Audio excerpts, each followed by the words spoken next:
وكفى بنا حسيبين فلقد آتينا موسى وهارون فرقانا। গাইবান্ধার সুন্দরগঞ্জের রাশিদুল ইসলাম একসময় মেধাবী হাফিজিয়া মাদ্রাসার ছাত্র, আজ মানসিক ভারসাম্যহীন এক যুবক। তবুও তার সুললিত কণ্ঠে কোরআন তিলাওয়াত শুনে মুগ্ধ হন সবাই। জীবনের নির্মম এক ঘটনার পরও কোরআন ভুলে যাননি তিনি। فرقانا وضياء أوعاد ذكرى للمتقين। ৮০ দশকের শেষ ভাগে তিস্তার ভাঙনে সর্বস্ব হারিয়ে শহরে চলে আসেন রাশিদুলের বাবা জবেদ আলী ও মা রাশেদা বেগম। দারিদ্র্যের মধ্যেও সন্তানদের হাফেজ বানানোর স্বপ্ন পূরণে ভর্তি করান স্থানীয় মাদ্রাসায়। কয়েক পারা কোরআন মুখস্থও করেছিলেন রাশেদুল। কিন্তু একদিনের ছোট্ট একটি দুষ্টুমি বদলে দেয় তার জীবন। ভাইয়ের সঙ্গে খেলার সময় বিরক্ত হয়ে বাবা একটি পিঁড়ি দিয়ে আঘাত করেন রাশিদুলকে। আঘাত লাগে মাথায়। সেই সামান্য আঘাতেই মানসিক ভারসাম্য হারান তিনি। চিকিৎসা করালেও পুরোপুরি সুস্থ হয়ে ওঠেননি। এখন ওষুধ সেবন করলে ভালো থাকেন, না করলে আবার অসুস্থ হয়ে পড়েন।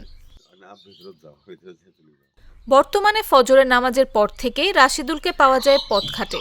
সঙ্গে থাকে একটি ছেঁড়া কোরআন। যেখানে বসেন সেখানেই শুরু করেন সুমধুর কণ্ঠে তেলাওয়াত। الذين يخشون ربهم بالغيب وهم من الصالحات مشفقون। প্রতিবেশীরা জানান, তার কণ্ঠে কোরআন শুনতে মানুষের ভিড় জমে যায়। যদিও তিনি কারো কোনো ক্ষতি করেন না, তবে তার এই অবস্থা পরিবারকে কষ্ট দিচ্ছে। বাবা মারা গেছে, 2 বার পাবনায় নিয়ে গেছিল। চিকিৎসা হইলে ভালো থাকে। এবার মা তো একা খায় এবং ঘুরি বেড়ায়, ওষুধপাতি খাইলে ভালো হবে। রাশিদুলের ছোট ভাই জানালেন, ভাইয়ের চিকিৎসা করানো খুব জরুরি, কিন্তু অর্থাভাবে তা সম্ভব হচ্ছে না। আমার এই ভাইকে এখন যদি নিয়মিত চিকিৎসা করতে পারতাম তাহলে হয়তো আবার স্বাভাবিক জীবন ফিরে পেত, হয়তো আমি আমার বড় ভাইকে আবার ফিরে পেতাম, অনেক ভালো থাকতাম। বৃদ্ধা মা রাশেদা বেগম কণ্ঠরুদ্ধ হয়ে বলেন, ছেলেকে হাফেজ বানানোর স্বপ্ন দেখিয়েছিলেন, কিন্তু ভাগ্য কেড়ে নেয় সবকিছু। আমার স্বামী রিস্কে চালাইতো দিনাজপুরে, আমি নিজে চলতে পারি না, আমি ওকে চিকিৎসা করি কি দিব।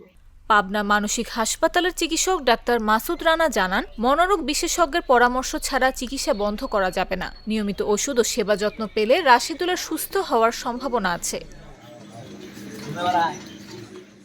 আর্থিক সহায়তা পেলে রাশিদুল নিয়মিত চিকিৎসা পাবেন। সুস্থ হয়ে একদিন আবার অন্যদের কোরআন শেখাতে পারবেন বলে প্রত্যাশা স্থানীয়দের।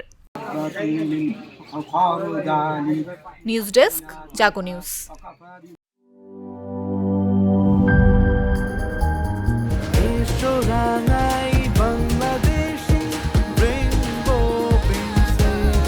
রেইনবো পেইন্টস, ছড়াও জীবনের রং।